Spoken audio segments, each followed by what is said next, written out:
Welcome back to the Dads Against the Narrative podcast, where we talk all things conspiracy theory, but under the understanding that what we're really trying to do is be men who are critical thinkers.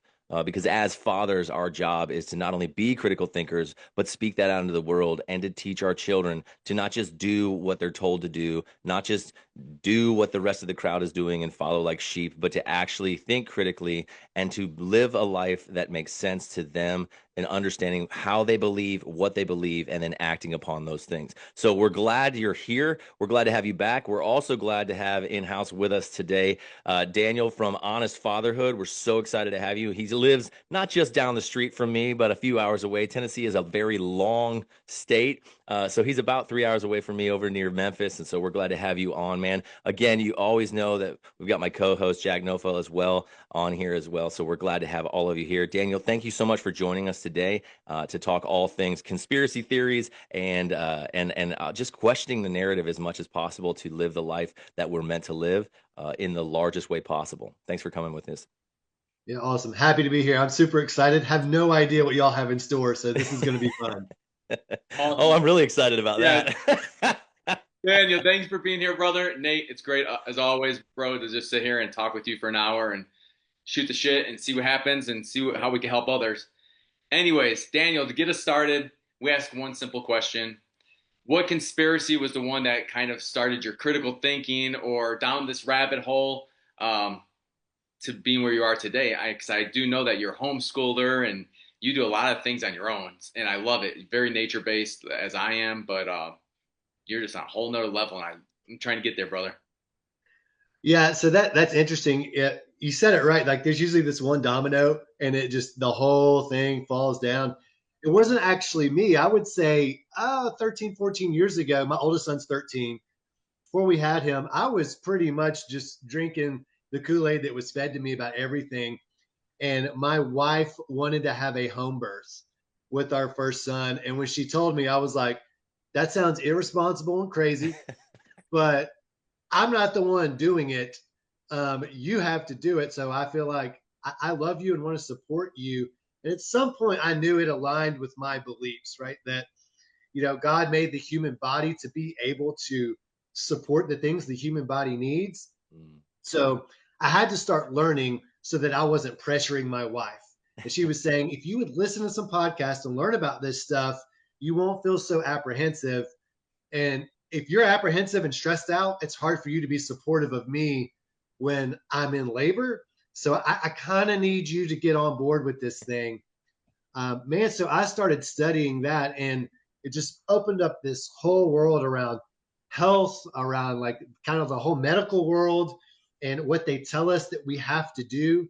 Man, I cannot tell you what it started because once you have a child and you bring a child into a doctor's office and you have some beliefs and you experience the pressure and just the assumptions that the medical world will give you in the judgment on your decisions about your child, you start to realize I've got to develop some backbone and some firm beliefs about what's best for my child, or someone will tell me what to believe about my child, about their health, about what's best for them. And man, yeah, that started the whole trail of homeschool, of what culture thinks about dad's involvement with boys and with sons and gender roles. Like it was just a whole new world that opened up for me. But it was my wife wanting to have a home birth with my first son that kind of started the whole thing. Dude, that's Dang. that's awesome. I love it that that she's like, I'm gonna need you to get on board with this. That because I know that actually I don't know where she comes from and all this, and I'd love to hear it, but that's kind of the one of the things that I feel like women and we can get into this, but like when you watch TV shows or movies, like when women go like are pregnant or giving birth and they go to the hospital, it's like screaming and freak out sessions. Like the Mm-hmm. whole thing is chaos and fear. And I feel like the entire, at least like I don't know how old you are, but you guys, I know Jack and I have the same birthday, so I know he's only a year younger than me, but I'm 45. We're looking at that age group. Those women grew up in the culture and the stew that it's like, oh, having a baby, you got to be at the hospital, you got to be, and it's gonna be so painful, and you're not gonna be able to handle it. Like almost like talking down and dumbing down. And Jack always brings up feminism, so I'm happy that I get to do this right now. But I really believe that it comes back to that. So I'm really intrigued at the fact that she wanted to have a home birth and told you need to get on board. That's awesome. How maybe you can't speak to it very well, but how did she come up with that feeling? Like, where did she come from with that to say, no, I want to do this completely different? She's always been kind of granola. That sort of like came from her father, and her upbringing was sort of going against the grain. Um, and I'll share with you guys that we probably have different beliefs on this, but we're a Christian family. However, her relationship with the church also had sort of a similar experience, that there was kind of a religion that sought to control instead of encouraging a relationship with Jesus. And when she Yeah. and I lived in LA and we were trying to find our own faith, our own beliefs, she started absorbing things differently. Like, what do I believe because they're my beliefs Yeah. and not because I was grown up with it? So it actually started with the church and then went towards culture. And we kind of came back to our faith in a really authentic way. Um, but yeah, I remember when she first wanted to start doing gardening with some girlfriends of hers. They were like, we're doing no till, it's completely organic, no Roundup. And they spent all this time like sweating and weeding and pulling these weeds. And I was like, if you sprayed some herbicide on there, it save a lot of time. And you can get bigger tomatoes if you use fertilizer. And she was like, dude, you are missing the point. And it's so ironic that, yeah, I know. Hey, it's crazy. And I owned a Dude. landscape company at the time that was just about, I'm going to work 60 hours a week. I'm going to make as much money as I can. But this is kind of funny, but the way I did landscaping was, it didn't honor nature or the environment or connection to earth at all. It was just about money. Hmm. And so in another way, my wife inspired me to have a stronger connection with food and with nature that actually changed how I did my landscaping business as well. Awesome. So she sort of was rooted in, we need to have a life that's more in touch with our relationship with God, our relationship with the planet, and all these things aligned with that, like the food we ate, the way she had a child. Um, so uh, that's probably the best I could speak to it, but it was just innate in her spirit. Like she just Yeah, felt that energy. that's awesome. Daniel, that we have very similar stories, but not with baby one. Baby one for me was born in a military hospital, super traumatic. 20 something people were in there. They're like pulling him out with forceps. So baby two, my wife came to the exact same terms as your wife. And she's just like, no, we're going to do the whole thing natural. I'm not doing prenatals. I'm going to eat the proper food. I'm going to eat liver, blah, blah, blah, right? The whole package. And then she just started sending me reels on Instagram because there's so many natural births on Instagram that I didn't know about. My wife's like, watch this one. To desensitize you really slowly over Right? reels. And it worked because when she went into labor, well, her water broke like 72 hours earlier, which I didn't know was even a thing. I'm already like hyped up like for 3 days, like, oh shit, this baby's coming. She's calm as a whistle, and she then goes into labor. Labor's for like 26 hours with the baby, and it was just me and her for a while. And I went downstairs. Our neighbor was a doctor, and I go down. I'm like, hey, can you come check my wife's vitals and everything? She's at like 22 hours in labor at the moment, and this doctor's only done in hospital births. She's never seen a home birth or seen like two people who are just like doing it themselves. And she comes up there in total shock. Another lady comes to drop some stuff off, and she's had 3 home births. So she's like, oh, let me come and help Simone really fast. And she's showing me some moves. Anyways, the baby didn't move for like 22 hours. He just stayed on this one side of her, never moved. I'm now at like panic mode. And my wife's she's almost at the edge where she's like, call an ambulance. I want the baby out of me. I want him safe and healthy.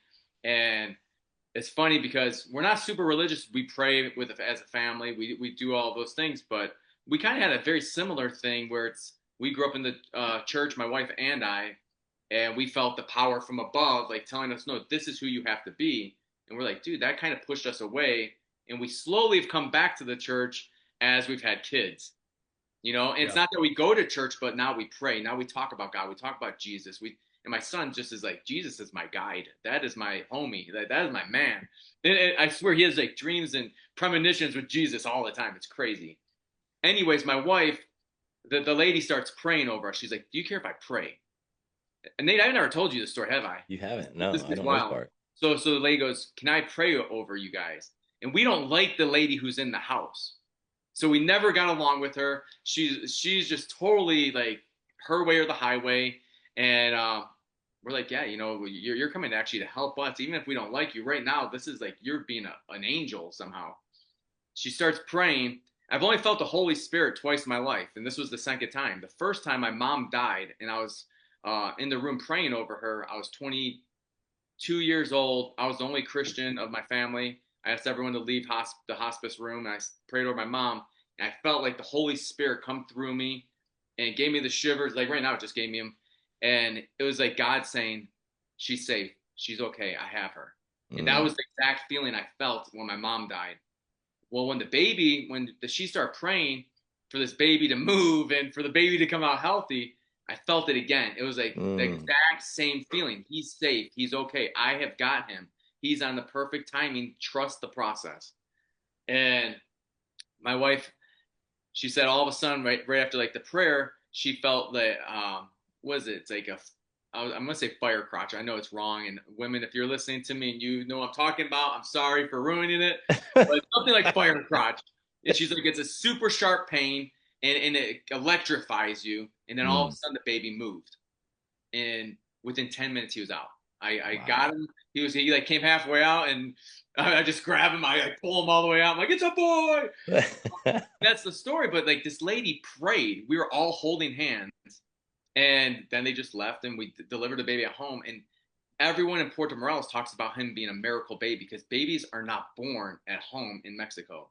It's 80% C-sections now because the system is just like the United States. They make a lot more money with a cesarean section. So that was our story. And my wife, though, yeah, she desensitized me and got me prepared for what was good to come. But with baby number one, like I said, there's 20 something people in the room. It was wild. The doctor right away is just like, hey, we must inject your child with this thing. Well, what the fuck is this thing? Oh, it's an antigen that's going to alert your kid's immune system to the disease they haven't seen. What the fuck's that mean?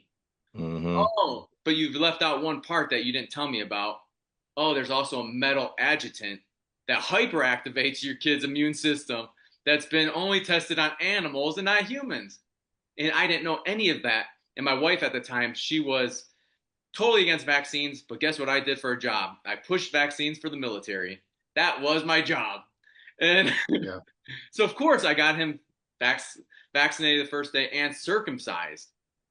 And it's so funny because I look back, I'm like, dude, the doctors are the ones putting the kids at danger. They are the ones giving us very little details. And they're the ones who have perpetrated this generations of aggravated immune systems or ADHD, autism, whatever, however you want to look at those. And I would say now, when I talk to men like this, it's like you just see a healthier baby. You see how much healthier they are, how much happier they are. And when you do it the first time, you're just like, dude, that was amazing. It was a miracle. And I believe, and me and Nate, we talked about this the other day, how when the sperm enters the egg, there's a spark. Science has proven there's like a spark. It's kind of like they get their soul. Yeah. And same thing when the baby's born, you're feeling this miracle. And when the system is taking over and they're making all this chaos, they're intentionally taking that away. They're taking all that power away, and they're creating something that's scary when it's not really scary. Instead, it's something that's a miracle that God has given us. And with that being said, what do you think of parents doing the exact same thing you did, going into details and researching before the first kid? Because that seems to be one of the hardest things to teach men.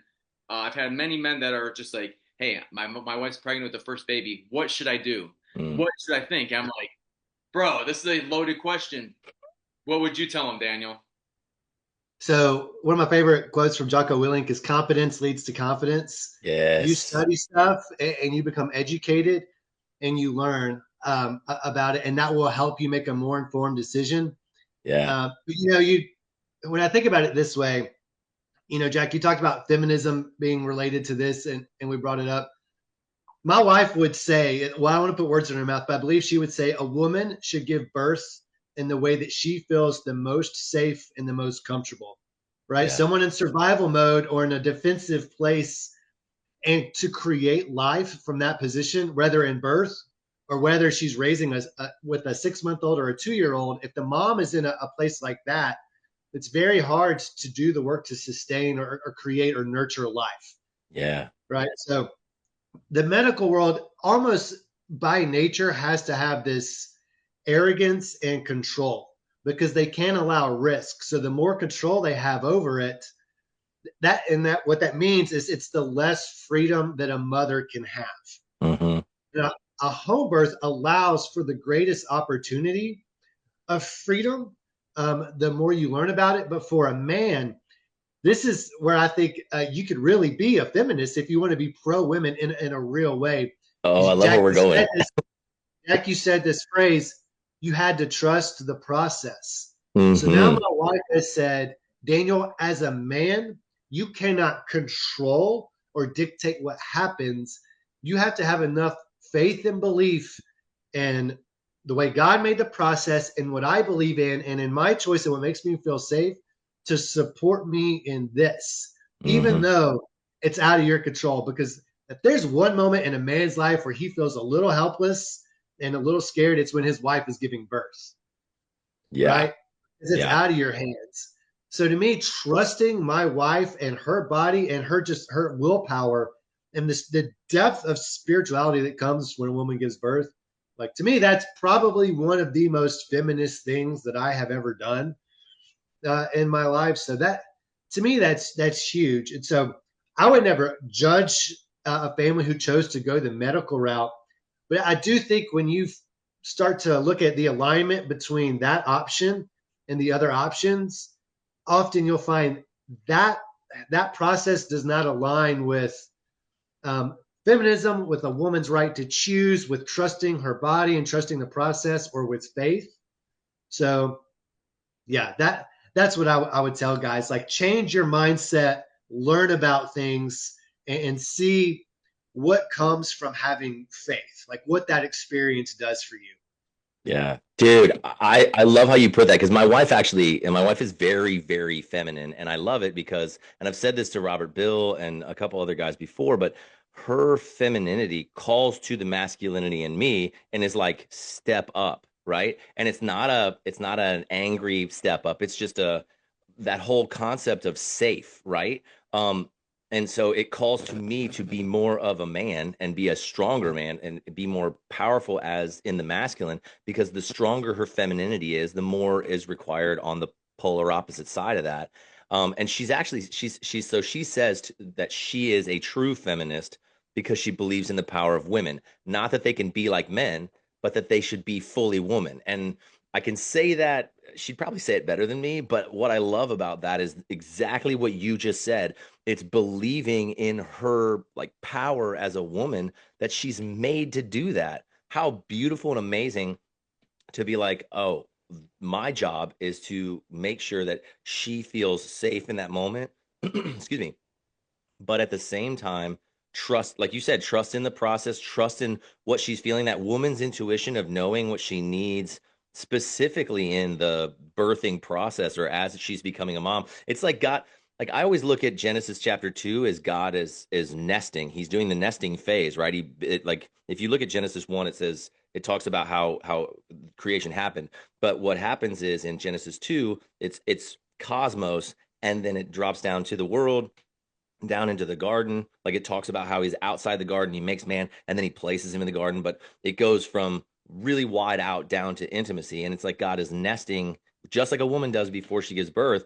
So you can like know that she gets this beautiful godly intuition that she just knows. I don't know how I know this. I just know it. And she needs that. And even in the wild, not women, but females that are pregnant, if they start to give birth and then they don't feel safe, they can stop the birthing process, get to safety, and then give birth in safety. It's like a requirement.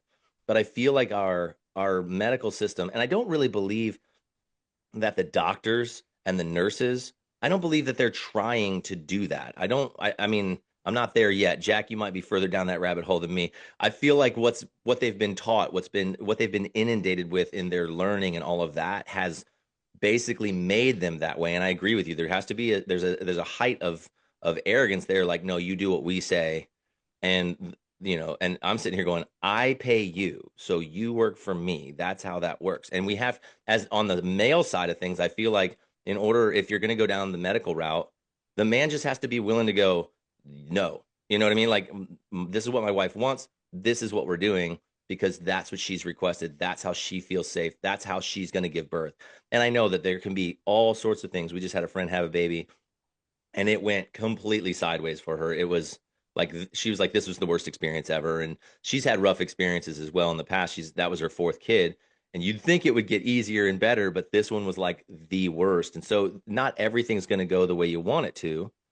But for the most part, they're not sick. It's not a problem. It's normal process of life. And they can do it at home or like in the place they feel safe because it, like you said, man, I love how you put that, Daniel. It's how giving birth in the feeling of being safe and bringing life into the world and giving life basically from a place of safety and peace, not of fear and anxiety and chaos. Right. Like I want to add on to you here. There, I like this, mate. All right, I agree. We are the support for our wives, 100%. We need to make sure they're comfortable. I mean, you really know that when she goes into labor, and your only job is to make her comfortable, right? It's like, what can I do? What can I do to help? I brought a whole bath into our shower, and like it was so crazy. But anyways, what do you do when your wife loses her own faith and she's pregnant and she says, you know what, guys, don't forget this is a conspiracy show. Mm-hmm. She says, you know what, I think I'm starting to believe the doctors and I'm believing Western medicine. And then she sees Trump come out and say, you know what, maybe there's a problem with the autism counts and maybe it could be the vaccines and Tylenol. And then your wife's out here pregnant saying, I'm against Trump, popping Tylenol. How are we going to handle that now as men? Because now we're watching that live in the real world right now. And that stuff drives me crazy because it's like, you shouldn't be a parent. You have no idea what it's about. To me, it's like, we risk our entire lives for these children. And this lady wants to make a point, or ladies and many women, it seems like, came out and went after Trump. But he wasn't the one who came up with this information. This information's been in a lawsuit for like 4 years now, with thousands and thousands of people saying Tylenol is causing autism or causing all kinds of other problems in our lives. And so Tylenol's been under scrutiny, but a lot of these people who seem to be more communist want to say, stick it to the man. I'm going to take Tylenol, screw my kid, even if they know it's unhealthy. Like, what do you do then in this situation of nowadays? Or what do you tell a father, a soon to be new father? How are you going to coach him through that, of his wife's just being so liberal, or it's not even liberal anymore. That's like just communist, man, that they just want to go against the system, fascist or something, man. It's wild. It's unbelievable to think that society has gotten to this point that you find something that's unhealthy and can make your kid better and healthier, yet you're like, no. I want this. And I know they don't want to harm their kid. There's no way they can want that. So what would you tell that new father to be? Yeah, so that's a really complicated question, because you've got what you're bringing up is when husband and wife are either not in alignment, or they were, and they're hearing influences from social media or whatever else that are causing them to fall out of alignment. I mean, because my page, I'm going to say, like, the family culture and the marriage, like being united on that front, is like the most important thing. Yeah. Like, our whole society is built on, families being what they are and being family centered, or at least it should be, to have the healthiest possible culture. So you've got all these things. What do you do? And that's going to happen a lot, because your wife has her own mind and she has a different opinion than you. And so the first thing I would say is, always approaching it with humility. We just talked about that with like Western medical system, that coming with arrogance is never the right way to do it. You're always seeking understanding. You're always coming with humility. But you guys, as a couple, like there's some foundational beliefs that you typically share if you're going to join as a union, right? And one of those you'll find out is, do we have a fundamental belief that the body is broken and can't take care of itself, so we need as much intervention and help as possible? And that kind of gets to the belief that we're helpless. We only know these things, so we need experts to help us in every way. So that's teachers, that's doctors, that's government, that's everybody. And if you have that as a shared belief, that's going to dictate where you go, right? But you'll probably be in alignment. But if you guys hold it that, no, we raise our children, our bodies are not broken. So unless there's something that happens, like we need a tumor taken out or we need a broken arm set, we don't intervene with the body's natural process. We trust the body. And look, I don't care if you are an atheist and believe in evolution, or if you're a Christian and believe the earth was made 6,000 years ago. Both of those things are in alignment with the body having natural processes that it needs to heal and take care of itself, unless something happens that's out of the ordinary, like, you fall off a bike and break your arm. So if you align with that, and that's what touches both of your souls, if one of you gets out of it, then I think you just need to have honest but humble conversations about what are our core beliefs and why do we believe that as a family? Because your entire family culture is going to be based around your core beliefs and values, right? So we homeschool, we spend time together in nature, we eat really healthy foods. Like we could add $1,500 a month to our mortgage and get a much bigger house if we ate food that was less healthy than what we eat. So we believe in organic, good foods and not fast food or crap, right? So we have family culture that's built around these things. So if one of us wanted to go somewhere that was completely out of alignment with our beliefs, we would get together and say, like, what do we, like, so my wife's name's Rachel, what do we believe we're here for? Like, what's our purpose? And then we could start to measure the social media messaging against what we really believe. So I'll say this, most social media messaging, not all of it, but a lot of it, it's catered around money, attention, and political affiliation. Whereas you as a husband and her as a wife, you care about the hearts and the spirits of your family.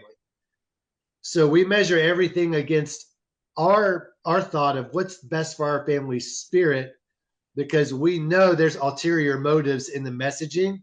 And even the conspiracy couldn't be greater if somebody planned it. Like the way the algorithm works versus the way messages are pitched. It all comes together in this beautiful conspiracy to get you going around these rabbit holes. So honestly, the first thing I might say to a husband is, what are you guys consuming content wise? How much time are you spending on your phone? Because if you're interacting with, liking, or even if you're leaving a negative argumentative comment on something that you don't agree with, the algorithm is going to spoon feed you that every day. And you're not, as a husband, you're not protecting the mental stability and spiritual stability of your household if you're not heavily focused on what are you consuming and what's coming in from the outside, right? Because we as dads, we don't have to fight off lions and other tribes hardly anymore. I know every now and then that might happen, but mostly our protection is rooted in the mental, the spiritual, and the emotional forces that come in. That's the first thing I would do with my wife, is think it's my job to protect. So we're going to look at the voices speaking to us and what our beliefs are and what we align with. And we're going to start measuring these things, right? They've got to be really compelling to shake our core beliefs as a married union. Dude, that's huge. And I think you have to do that. That has to be a daily, weekly, like that has to be a constant thing. And I love it because that does actually, that's dad, that's you going against the narrative right there. The narrative is whatever's being pumped out. Like you were talking and I was thinking, oh my gosh, it's totally true. Like yes, there might be a need to physically protect. It's not as often as it was way back in the day. But now it really is that mental, emotional, and spiritual protection. And as soon as you said that, all I could hear was growing up in the church, we sang a song that was like, "Oh, be careful, little eyes, what you see; be careful, little ears, what you hear." And it's like all of that, and we didn't have social media like blowing up phones and kids like our kids being able to be on it or anything like that. But it's the same thing for obviously for adults. We didn't have this kind of media then. And I look at it now, I'm like, oh man, that song, that little kid song is so huge for all of us right now. And I honestly think, Jack, to your point, that when if your wife is that far to the opposite, one, she didn't get there overnight, right? So this is something that is way more, it's way deeper than just she started watching stuff and then went down a rabbit hole and then just decided, oh, this is because you're right, Daniel. It comes from that depth of our belief about those deep core beliefs about what our family is to do, who we are as people. And if they're going down that, if you didn't start that way and now that's the way she's going, she's been on a run through social media for a very long time, and you guys have not connected for any length of time, for any amount of depth at all. And there needs to be a rewiring, almost like a you need to purge the social media at that point and go back to what is it that we want and we believe, because the world's going to tell us, oh, you have to be like this, you have to think like this is the way things are supposed to be. But as men who believe that we're supposed to go against the narrative, and not just because we want to be contrarian, but because we want to be like you said, Daniel, in alignment with who we are supposed to be, we have to Yeah. be able to go against the narrative, and we have to be able to pull out all media, TV, radio. If that's what is being fed in, then that's what's being that's what we're going to be dealing with, and we have to figure out how to feed it correctly. Yeah, that's a really great point, Nate. That was awesome. So I get into this all the time. Like, if you don't intentionally create the culture of your family, and when I say that, I don't just mean the husband, you and your wife together. Yeah. Like, culture is going to create it for you, like the worldly culture. So you have to intentionally create a countercultural family if you're going to have it. And so I always say, it's funny, I'm doing a thing on this tomorrow night. You have your beliefs and values, but then you have to have the rhythms, the customs, the habits, and the behaviors that bring those values to life. Yeah. And if you've missed either one of those, then you kind of allow for these differences to come in, and being watchful over where do divides start. Because I don't mind a husband or a wife disagreeing with each other. In fact, like that should happen, because iron sharpens iron, right? So things that were supposed to meant to draw us closer in a community often divide us. And that's really hard, because we've been trained. Here's another cultural thing. We've been trained that different opinions must mean division and must mean hate, right? And whatever side of the Charlie Kirk, I'm going to say the Charlie Kirk assassination you fall on, it is, you see it becoming really clear that differing opinions must mean hatred. The reason I have posted about Charlie Kirk on my social media page is because I wanted to force people to say, we have loved things that Daniel has said for 400 posts over 2 years. And now he has said something that we're not sure about. What do we do about Daniel? Mm-hmm. Do we have to say there are good people who teach good things that have different political views? Or do we just have to say Daniel's on that side, he's an enemy, we have to write him off? Because if they do that and they unfollow, which many did, then they have to now not hear any of the stuff that I say about how do you handle your son when he's having a temper tantrum and being disrespectful in a loving way, and not just dominate your son, right? Yep. How do you do that? So in most of our marriages, things that should be complementary, that drive us to be able to be better, that root out our insecurities and our flawed thinking, end up causing divides in our marriage. So that's a great perspective to have when you and your wife disagree on anything, is how do we make this draw us closer in the community instead of driving a wedge in between us? A culture is not going to teach you in any way how do you listen with love and humility and seek understanding. It's only going to say, This is irreconcilable differences. This is grounds for divorce. This can't be overcome. And that's a conspiracy against marriage, and that's some bullcrap right there. Right? So Oh, true. Daniel, what I wanted to say here, what you're making me think of, is one, first, your spouse is the biggest investment you're gonna make in your life. We all know that. And I tell my little nephews who are like 22, 23, I'm like, dude, just make sure before you get married, that is the right one. I mean, that is such an important decision. Might be it's the biggest decision because you're gonna make babies with this woman, or hopefully you're gonna create a family. And if you get to that point where you're so opposite that kind of conversation comes up, you might have already failed a little bit, and maybe you need to hang up the boots on that one and go retry with another person. Nate, my third marriage is my perfect marriage. So, anyways, uh, the other thing I wanted to say is that we watched during COVID all these couples that were so on opposing sides. You'd see the ones wearing masks, or they'll be out and one's wearing a mask after COVID's over, and the husband's just there holding their hand. I'm like, dude, how are you guys so disconnected? Because that makes no sense. There's something we do at my house, Daniel. This is very military, of course, but we do an AAR every night, my wife and I. It's called an after action review of our day. So we just talk about the day. We sit and debrief each other, and we always try to give each other 3 pluses and 3 negatives if we can. That doesn't always happen, but it could be something as simple as like, hey, I saw you get a little hot with Destin earlier, and it seemed like you didn't really have to raise your tone. Instead, you could probably took a breath and really saw what was happening.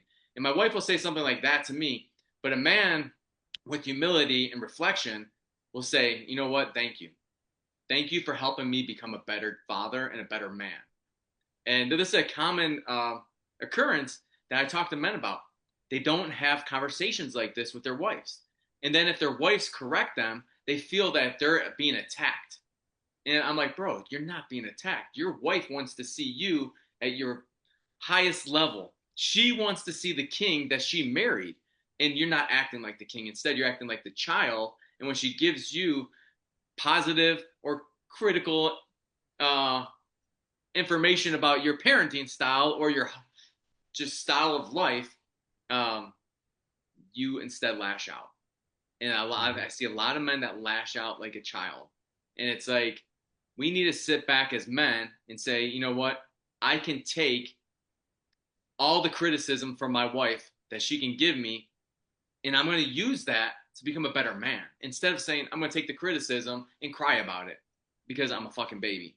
And that's really what I see. And I'm just like, so when I asked that question, I was just like, dude, how many families do I see divided? In our homeschool pod, so we just started a homeschool pod, my wife and I, here in San Miguel de Allende. And we've been here 6 weeks, and we have 50 people in there now.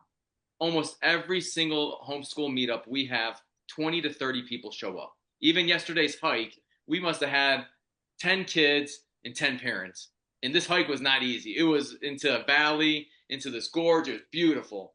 And just talking with dads out there, you just see like the differences. And these are good couples. I love the couples that are in our homeschool group. But you just talk to them about like diet. I'm like, hey, dude, what's your diet like in your family? He's like, well, I eat whatever I want. And then my kids eat their kid food. But why? Mm. Have you talked to your wife about just the diet? Because in my house, I'm very similar to you, Daniel. We have all organic. We're mostly fruit and meat based, grass-fed meats, organic fruit, because we live in Mexico and fruit is in the abundance here. And so that's what we live off of. But most families I'm watching do eat differently. You see the kids eat their kid food. The parents are separate on their food. One snacks at night. One doesn't snack at night. One drinks alcohol. One doesn't drink alcohol. So a big thing I just want to say to everyone out there is, man, do the debriefing at night. I'm not going to lie. It's helped my marriage so much. Just doing these AARs at the end of the day and finding out exactly what my wife felt on the day. Did we win the day or did we lose the day? Were we great parents? Were we not? And you get to those kinds of questions, you're going to find out you can tweak little things and become a better parent, a better man, a better husband, and just better overall for society.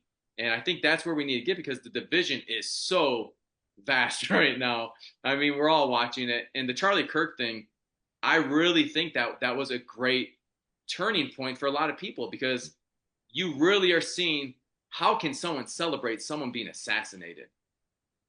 And that makes no sense at all to any good human, that you're going to celebrate anyone being assassinated. Don't get me wrong, there's some really evil people, and I think they should be assassinated, but with a wood chipper, and that's different. And they should go to the families of, you know how I am, Nate. And those people are evil, though, and I really truly believe that some of the people on top are very evil. But still, I wouldn't celebrate them if they got assassinated. I'd be like, fuck, that was wild. Hopefully pray for their family. That's the first thing that comes to my mind, is like, pray for that family, man. That's horrible. It doesn't mean they're all evil, but Charlie Kirk was not evil. He was a man of the Lord. He spoke to people who were against him all the time. And how can you just then celebrate that? It makes no sense at all. And I'm going to pass it to Nate, because I know Nate has some really good insight on this Charlie Kirk thing. I'll go to a deep hole, Nate. I will. Oh, dude. Well, no, honestly, I love that you brought that up, Daniel, because I felt the same thing, and that's been something that's been going back and forth. And I honestly felt like I had people that are like, "I'm so glad you showed your true colors, because now I can unfollow you." And if you like, for me, when I started this whole process in, like, I guess in 22, never in my life did I believe that they would gain the traction it gained and gain the following that it gained. I guess I just didn't assume that that would happen, but it really resonated with people. And as I went, one of the things I noticed, though, was when I would say things that were controversial, I would get a lot of pushback. And that actually caused me to go, I think I'm on the right path here. I think I'm doing the right thing. I think I'm going in the right direction. So honestly, when people do that to me, I go, I must be going down the right path, because this is where, like you said, Daniel, and I never put it in perspective that way. I just thought there's a part of me, and it's actually a post that's coming from me, but it's there was a part of me that's like, they don't know, how do you miss that on some of the things I felt, for part of it was self-reflection. I was going, did I not share enough of who I am to let people know that if this is a big deal for you, you probably don't want to follow me? But I like how you put it, Daniel, because you actually are like, yo, I'm putting this up because now we can have continue Charlie Kirk's civil discourse. We can try that.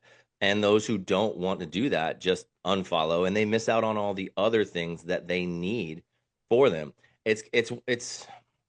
It's interesting to me, because I keep coming back going, like, there's so much that I have watched, and now I'm just grabbing stuff from other people doing it, because people are like, I've even said, hey, send me the stuff that you said that shows that he's misogynistic or shows that he's racist or whatever it is. I'm like, just send that to me, let me see it. Very few people have done that. There's been a couple, and I'm watching them, and I'm like, yeah, all these clips are pulled out, like they're all pulled out of to make the sense that that person that made it wants to make. And I can do that with scripture. I mean, that's what people do all the time. How often have things been done and things gone awry because someone took one verse completely out of context and is like, oh yeah, this is the verse that means it means this, so I get to do that. You see it all over the place. You can do that with anything. And for a guy who's been so in the light of the world, and being followed by so many people, and being out in front of so many millions of people having conversations. And I love it. Somebody said he had the biggest microphone in the world, and he handed it to his opponents to let them speak. And I'm sitting here listening to people say that he was, evil. He was an evil man. Somebody said he was a vile man. And I'm like, I am really, and I'm the kind of guy that I'm going to self-reflect pretty hard on that and go, how am I missing this? I even have people that I went to college with that I respected. They were friends of mine, and not that they're not friends now, but they are friends of mine from then. We were close then, and obviously we've not been in contact other than Facebook, so I don't know their life as well as I did when we all lived on the same campus.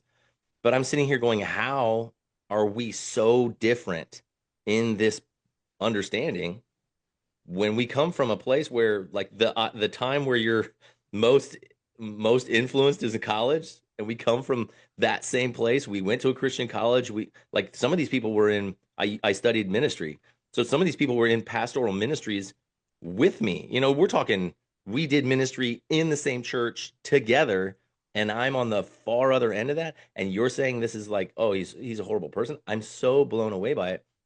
It's had me go, I've been reviewing everything in my head, going, and it feels heavy. that's the thing, is that I feel the biggest thing I've felt mostly recent is just this weight to a level where I'm like, I feel like I don't want to talk anymore. If you want to feel that way, go for it. Like, I guess whatever comes to you, and I'll just go down this path, and whatever comes to me comes to me. But then I feel like I think it was Ezekiel, and I could be wrong. You might be able to tell me this one, Daniel, but one of the prophets was like, if I feel like I just want to shut up, but if I shut up, the words of the Lord are the fire inside of me, it will consume me. Almost to the level where, like, I don't want to talk anymore.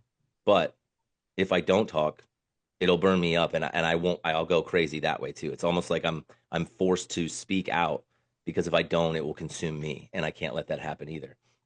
I think it was either Ezekiel or Jeremiah that said that. But it's been one of those interesting things watching people on the hardline other side not want to hear the good that you have to say, simply because of this small disagreement. And maybe it's not small. I don't know. You guys can speak to that too. Maybe it's not as small because it's actually fundamental and deep. It touches deep chords inside of us. And so to me, I'm like, this feels like this should not be that hard to deal with. But because it's striking all sorts of core depth beliefs, people can't let it go. Yeah. I think it depends on who the person is. My wife and I, when we moved back to Memphis from Los Angeles, so I intentionally moved. Memphis is very racial. It's very segregated. Neighborhoods, wealth, school districts, like everything is segregated. And, white people have the benefit over African Americans, even though we're a 60% African American city, or it's somewhere around there. So when my wife and I moved to Memphis, we moved into a low income African American community. So I could start a business there that would employ men from the neighborhood. Like, that's what my heart was for. Hmm. We were very into racial justice and using the gifts that I had been given, or even the advantages I had been given, for people who were less advantaged. Um, and in Memphis, because that is predominantly the Black communities, like, that's where we wanted to go. What are the most marginalized communities that we could go into? So that was really important to us. And then, we've learned a lot about how to do that well since then, and how to actually empower and support people. But when, Charlie Kirk comes on and starts saying things like he's anti DEI, and then a lot of the stuff that was taken out of context, the first thing people are going to relate it to is that person that they love, that they know would be harmed by that statement at surface level, right? I got into it was a tough conversation with a woman who I know, who I care about, but her husband's paperwork is in process, and she knows that Charlie Kirk said that her husband's a criminal and should be sent back, which would destroy their family, right? So to her, a conversation around that, it is really personal. It seems she feels hated, and like someone would destroy the family and call someone that she loves dearly and knows to be a good man a terrible thing, right? So I know it's deeply personal for her, right? But I fall on different sides of this thing when I'm looking at it objectively. So when I look at Charlie's Kirk view on DEI, with my background on knowing racial injustice, I want to have this. I would have loved to have debated Charlie, but my belief is that his beliefs were based in what is most uplifting and what is the greater good of the African American community in the United States. You don't have to agree with him on it, but I know from everything he said about other races and immigrants that he believed in the greater good.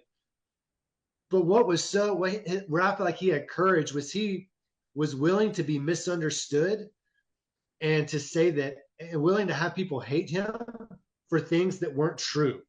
He's like, I'm going to say something that's hard for people to hear. I'm going to challenge their narrative. They're going to tell me I hate people that I'm actually trying to support. Yeah. Right. So I also happen to agree, and you guys might disagree with me. I agree with Charlie's thoughts on DEI, that they're enabling, and that there's almost a racist undertone in saying that we need to promote a certain race over others when they don't have merit, because we want it to be equal across the board. Right. I think that's lazy. I think, no, the real work you need to do is to take that people, whether it was white people or black people or whatever color, you need to get them to become just as capable, right? So, well, I'm saying that wrong. They are just as capable. You need to give them the ability to have the same level of competency, the same skill level. So you don't just hand it for free, because you're skipping over the real work of, no, how do we take people who are just as capable and just have the same amount of potential and help realize that potential, right? And so that's what I think really addressing racial injustice looks like. So I agreed with Charlie on DEI, but that doesn't mean I'm a racist. It means I think uplifting other people is different. But I would believe that no matter who it was, because one day it might be flipped. One day it could be that a group that's in the minority, or sorry, in the majority now, is in the minority, and the concept would remain the same. I disagreed with Charlie on some of his thoughts on, does systemic racism from the past still affect people today? I felt like he leans towards it not. And I was like, I definitely think that it does. And there's a lot of work to be done there. But it's the process of, what does healing that look like? And honestly, I think liberals and conservatives have both missed the boat on that. One just wants to slap a Band-Aid on it. One often wants to deny it. I'm like, I think somebody needs to acknowledge that, no, it's still there, and there's work to be done. And I actually heard Charlie say this in an interview, that a good process has yet to be proposed on how to address these things. So I know the man, from what I've heard, like, the man's heart was in the right place. And I love to talk to people about it and say, hey, you can't just write me off. You have to consider my opinion that's different if we're going to build the best road going forward. Right. So, right. And I think that's what Charlie believed in. You know, he said that, like, when discussion ends, civil war begins. Right. Right. And we're seeing that all over the place. So anyway, that's my splurge on that. I love that, Daniel. That's a great take. And, you know, I really do believe what he did in pushing the narrative forward to get us all aligned together and work together is the right call. That's where we need to go. And I mean, even us three, how many times have we said stuff that it could be totally taken out of context? I mean, my wife takes things out of context all the time. I try to get something out and she's blowing up. I'm like, what's going on? You know, so it's so funny that people get so raged by this guy who all he did was speak. Literally all he did was speak. That's it. And we're going to go and shoot this guy. And it's crazy that people would even think that that's an okay outcome, and that we've got that far in society that you want to shoot someone for having a totally different different belief than you do. And it's like, what happened? Where did we come from? And the people who are doing it have just like lost their minds all the way, that you can't even speak racial division or anything like this, which is one of my very favorite topics, Daniel. That's why I want to stay on it really fast. My wife is black. My kids are mixed. People have called me racist online all the time. It happens all the time. And I just make sure I tell my wife when we go lay down, I'm like, hey, remember, I'm racist. All right? And, you know, that's a very complicated situation. And I believe that the government and people that run it above the government have made it more muddy water than they could possibly do, because that's the way to keep it divided. I really think that's what happened more than anything. And my wife will agree 100% with me that, you know, she'll watch her sister who lives in Seattle, and she's like, DEI all day. And we're like, really? Really? You don't think anything should be based off character and maybe like actually traits and what you're able to give to companies? No, we don't believe that? Okay. All right. Well, you know, we'll just move on from that then. And then we go to the next argument. It's like, well, you got it better because you have a white husband. Really? Really?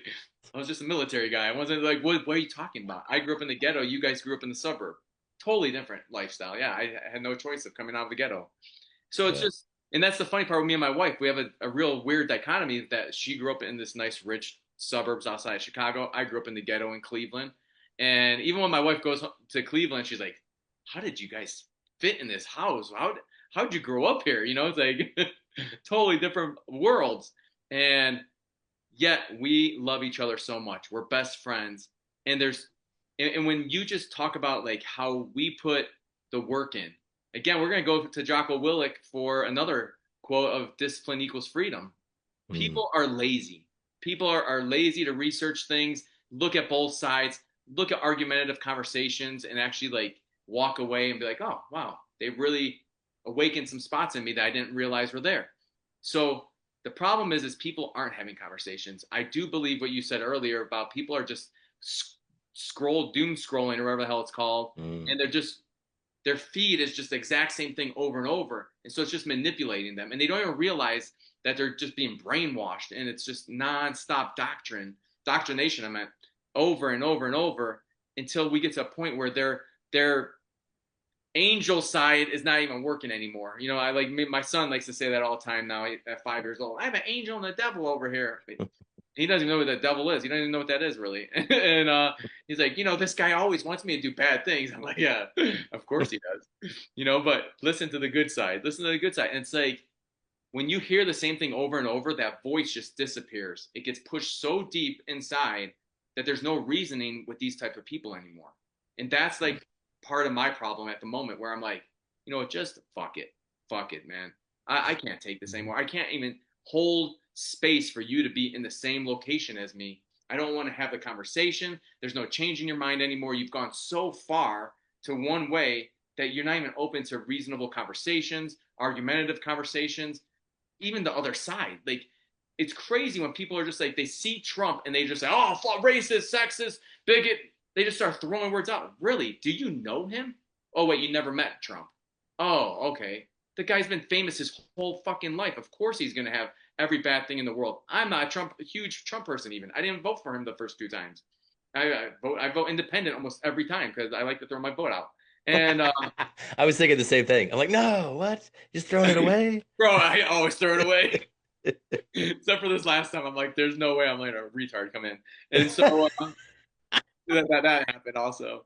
But it's just, I mean, when do you get to enough is enough? And Mm. that's kind of like how I feel. And when I listened to this morning, I was working, I was listening to Real AF, Andy Frisella, and you know, he had the chat open for his podcast now on YouTube, and which we need to figure out one day, Nate. Love that. Yeah, Yeah. I love it too. And so they're just talking about when's the war start? You know, when is it time to fight back? When is it time to fight back? When is it time to stop the innocent bystander? When is it time to just, when someone gets in your face, to fucking put them straight and say, no, you are wrong. And it's time for us to speak out. And I think there's no way we can change until men start getting courage again and saying their truth and saying, you know what, I think you're wrong. I'm not the innocent bystander anymore. I'm gonna tell you exactly what I think. I think you're fucking lost your mind and Mm. you need to, you know, change some things in life, and here's where. But I'm not saying be combative about it either. I'm just saying like we need to have these conversations and call people out. That's what I think. Yeah. But yeah. I actually I want to Yeah. come back to something that you said, Daniel, when you were talking about when you were talking through all that. I love it. Here's the thing that I actually love. I didn't agree with everything that Charlie Kirk had to say either. But one of the things I felt like was like when you look at the core concepts that all of his stuff came from, one obviously coming from that Christian background of like God created us, right? But he really focused on family and men specifically. And I really think that right there, it's like one of the things I saw was he was talking with someone and it had to do with the DEI, but he specifically said he was talking about fathers in the home and how huge of a deal that is in regards to poverty, like teenage pregnancy, drug use, jail time, like all of this stuff. And I don't think that's cross racial lines. It doesn't matter what race or anything like that it is. If the father's in the home, the children have a so much of a higher level opportunity for success, and when he's not, that's where we see things fall. And so from my standpoint, I keep coming back to this whole concept of dads against the narrative, and I always come at it like I can't take dads don't babysit out of who I am. So it's like I keep coming back to this call to men And that's what I see more and more from that standpoint. And I think that's why I'm having such a hard time with why people hate why people hate Charlie Kirk so much, why you have gotten what you've gotten, I've gotten what I've gotten, or why we're seeing that is I keep coming back to it going, yeah, our as men, we have to have a standard and hold a line and then live that line. And like right now we're looking at like three guys on this podcast talking who have a standard and who live that way and are deciding to raise our sons and daughters that way. Daniel, you have four sons? You have only sons? Yep. Okay, so I'm the only one with daughters on here, but at this time, right? We'll see if we're having more. We know Jack's planning on having more. But it's like the way we raise our children and how we live is so important. But it also sends out this beacon of light to the world, calling men to rise up. And I think that what's cool about the masculine is that when we see a guy holding a standard and doing stuff, I think about all the guys that we've even mentioned on this podcast. You've got Jocko Willink, you've got Andy Frisella. There's so many guys that when you see, like when we as men see other men holding a line and holding a standard, there's something in us that calls us to that same thing. Like there's more inside of me. I need to do more. I should be doing more. I mean, honestly, when I look at even Charlie Kirk, I'm like, the dude was 14 years younger than me and has lived 10 times the way I've lived already. It's crazy. And I'm like, okay. I literally looked at my wife and was like, damn, I got to get my shit together. Like this guy lived such a huge life. I am not doing enough.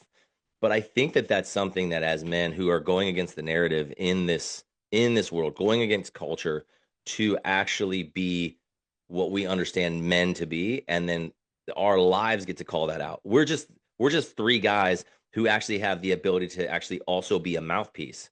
So we live it, and then we actually have the ability, and we've gained the following, and or just have the ability to communicate it out loud that this is how men should be, or this is what we believe men should be. And then they get to see that not only is that a standard we say we hold, it's also one that we live by. And I think that is actually a way to raise culture in a way that is also against the narrative. Man, let me speak to that. That was awesome. So here, I'm going to tell you this. As goes the father, goes the family. As goes the family, goes churches and communities. As goes churches and communities, goes the nation. It all comes back down to the men and how you lead your home. And I believe that 100%, no matter what anybody tells me about anything.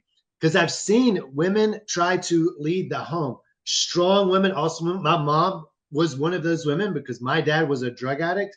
And it's always the case that she gets tired. She becomes a shell version of herself that's harder than she needed or should have ever been. And it's like pulling teeth to get the family along, and it crushes her soul eventually. Yeah. But if a man will lead, almost always everyone else will follow that and will go with him. And he will inspire his wife to lead. And a man has a greater capacity to inspire his wife and kids if he's following than the wife does if the man is the one who is being reluctant. That's not 100% gospel. I know other situations, a noble and good wife has inspired her husband. Absolutely. But in general, it is the men who have the greatest power to do that. So I agree with that 100%. So yeah, I'm glad you said that, dude. And, I do men's coaching. The number one reason men come to it, I think, or the number one problem, even if they don't know that's why they come, is passivity in men. They're not sure how to fit in their home because they go to work and their wives are on point, right? It started when they were pregnant because their wives were the ones who were caring for the baby, and it never shifted. Their wife became the predominant homemaker, person who takes care of the child. And Nate, I know this is your wheelhouse with dads don't babysit, but men never know how to find their place. So they're just kind of, and I don't want to shame them, but in this sort of wimpy weakling, like, hey, can I help? What should I do? Can I be involved? And they need either validation from work or approval from their wife. They have no backbone or intrinsic sense of worth and confidence. And so everything in their life is oriented around the approval that they get from others. Like they need that to know they're of worth. And Yeah. man, does it crush a wife to have to be the source of her husband's worth and Yes. purpose in Oh, life. And then we raise sons who have no idea what it looks like because a father couldn't show or yeah. articulate what it is to be a strong man in and of himself. Yeah. It's, and that continues to cripple everything. So it goes back to what I just said. Like it starts with the father. The family goes where the father goes. Yes. So my whole ministry, or like an idea of speaking to men, to me has only been further influenced by um, all the stuff that's going on in the world right now. It's absolutely huge. I feel like if we could reclaim the true hearts of men and all the stuff that we've talked about, like that they could stand up for truth, but not fall into being tyrants or assholes when they do it. Yes. And that's what Charlie did really well. Even if I disagreed with him completely and thought, dude, this is immoral and wrong, your opinion right here. I'm like, he's going to speak his truth and he's going to use logic. He's going to be calm. He's going to be sympathetic and he's going to discuss it. And it takes a lot of strength. And you cannot do that as a man. If the opposing opinion challenges your sense of self worth, like your wife saying to you, Jack, like you said, hey, I think you got too hot with our sons earlier. If your reaction as a man is, oh, you're saying I'm a bad father, that I'm a failure as a man, that I can't hack it. And so you either get a pity party or you attack your wife and say, you're not perfect with the kids either. Why are you judging me? If you're so weak that those are your only two avenues, like the weakling and the tyrant, and you can't show up as that king, like you said, and just say, babe, you're right. And I got to work on this. I need to apologize to my son and I got to show up better tomorrow. If men can't do that, then civilization, culture, like it crumbles. Yeah. Right. And you see that in Charlie's conversations with kids. Man, when he would really poke at him and say, let's challenge what you're bringing to me, they fall apart and then they attack him personally. Mm-hmm. And I'm like, I would love for you guys to have come back at Charlie with something of substance and really challenged what he had to say if you disagreed with it, because that would have made us all better. I wish those were Yes. the clips I was watching, Yes. right? And it's very rare that you see that. You see one man holding for truth and trying to calmly explain, and other people being aggressive and not attacking his opinion. Sorry, I said that wrong. They don't attack his behavior and character. They're trying to attack his opinion and then attach characters and behaviors to that opinion. Right. And in our house, we have a rule. We're getting onto our kids. Sorry, I know this is a long rant, man, but No, you're good. You're good. we address changeable behaviors. We do not shame character. Mm. So I don't say to my son, you're so lazy. Mm. Don't say stuff like that to him. I say to him, son, you want to be a good, hardworking man, but you not wanting to do chores, right? That's laziness right there. And I know that's not the kind of person you want to be. So let's knock these chores out because that's the kind of men we are, right? I'm like inviting him into the man he wants to be and just showing him how his behavior in the moment is not in alignment with who we are as Grose men, right? In the Grose family. So Right. anyway. Daniel, Love that, man. I love that rant. That was awesome. That was fantastic. And we do a very similar thing. We do not attack character in our house. And if I do and I slip, my wife catches me every time. My wife is on me 100%. But she also, and again, I always blame feminism, as Nate knows. Women grew, it's true though. The women came into the household and then they decided, you know what, I could be the breadwinner. I could run the house. I could do this. I could do everything. And it's like, no, but you're not even in your feminine anymore. So now you're Right. taking away the man's masculine also. And so then it puts the man in a real weird position. And I've seen it on many families. But same thing with my son. And he starts doing something. And we're big on Jocko Willnick's Warrior Kid books. Love them. We're on our second iteration of them. We read them every single night. And my son does jiu-jitsu. He's #1 in jiu-jitsu. He's the captain right now. And I'll say something more like this. Like yesterday, he didn't want to clean up his gear. And we use the exact same terminology and verbiage that Jocko uses. I'll say, hey, did you take care of your gear? And it's much easier for me because I am ex-military, right? Retired military is easy. It's all the same jargon. And I'll say, did you take care of your gear? You didn't. All right, you owe me 10 burpees. And now tell me what a warrior kid would do. And he'd say, Warrior Kid would have cleaned up, Dad. That's right. And would Dad have cleaned it up? Absolutely. I would have too, man. I would have too. And I Yeah. just put myself in. I show him what I do as a man also. And when I fail, I try to give him those lessons too, and be like, man, look, you watched Dad go through this, and I was wrong. I apologize. Again, you started a conversation early on, Daniel, about humility, and it always goes back to humility. But I just want to say, I know, Nate, you need a role. I just want to say, Daniel, thank you so much for being here with us today. And guys, thanks for listening to Dads Against the Narrative. Real dads, real voices, real change. Let's go. Nate, over to you.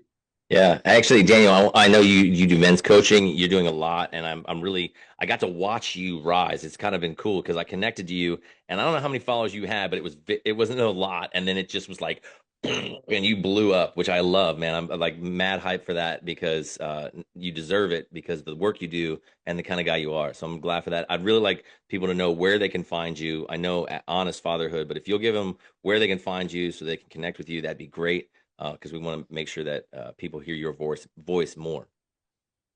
Yeah, it's just on Instagram. It's Honest Fatherhood. I've got too many kids to do other platforms, so I put everything out on Instagram. They can go on there, and I've got a lot of stuff for free on there that people can look at. There's a newsletter they can sign up for. I'll run men's cohorts. It's like a 10-week series on being a dad, specific for dads raising boys. I've got a new program that's 5 weeks coming out about building family culture in the home as husband and wife, which is going to be really cool. But yeah, the first step to getting connected to me and my message and what I do is just Honest Fatherhood on Instagram. And yeah, dude, thank you guys for having me. This was a really fun conversation, guys. Yeah, I've enjoyed it. I'm glad we definitely, and we've said this to every guy we talk to, but we've known you guys, so it's fun. But we got to have you back. I'm sure that there'll be plenty more we can talk about.